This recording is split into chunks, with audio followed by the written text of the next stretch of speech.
హమ్మయ్య! ఈ రోజుతో కొంచెం నాకు డ్రైవర్ కష్టాలైతే తగ్గాయనమాట. ఎందుకు అంటే లాస్ట్ వీడియోలో చెప్పాను కదా! సెకండ్ హ్యాండ్స్ బండి చూసాము అని. మా హస్బెండ్ ఊరు నుంచి వచ్చిన తర్వాత దాన్నైతే ఇంకా తీసేసుకున్నాము. వాళ్ళు 15,000 చెప్పారు. నేనైతే 13,000కి అడిగాను. మా హస్బెండ్ 14,000కి అడిగారు. సరే అని 14,000కే ఫైనల్‌గా అయితే తీసుకొచ్చేసాము. కాకపోతే ఇచ్చింది ఇచ్చి పుచ్చింది తీసుకురావాల్సొచ్చింది. ఎందుకు అంటే ఆ బండికి పేపర్లు లేవనమాట. ఇంకేం చేస్తాం? దొరలే అయినా దొంగల్లా తిరగాలి. అలాంటప్పుడు ఈ బండి కొనడం అవసరమా అంటే అవసరమనే చెప్పాలి. ఏమీ లేని ఎడారిలో ఆముదం చెట్టే మహావృక్షము. అలాంటి పరిస్థితి మాది. ఇప్పుడేమో ఎంచక్కా మా హస్బెండ్ ఒక బండిలో ఎళ్తాడు. నేనొక బండిలో వెళ్తాను. కాకపోతే పోలీసోళ్ళు పెట్టుకుంటే దోల తీరిపోద్ది నాకు.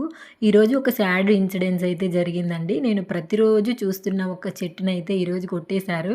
నాకైతే చాలా ఫీల్ అయిపోయాను. 1.5 ఇయర్ నుంచి ఈ చెట్టునైతే చూస్తున్నానండి. ఎప్పుడు కూడా ఇయర్లీ ఆవకాడోలైతే చెట్టు పట్టకుండా ఉండేటివి. ఇది వెళ్ళిపోతూ కూడా మాకు ఎన్ని ఆవకాడోలొచ్చిందో. ఇన్ని కాయలు నేనేం చేసుకుంటాను చెప్పండి? అత్త సొమ్ము అల్లుడు దానం అన్నట్టు నా ఫ్రెండ్స్ అందరికీ ఇచ్చాను. ఎందుకలా బాధపడ్డాను అంటే ఎక్కువ సింత చెట్లు పిచ్చి ఉందిలేండి నాకు. అందుకే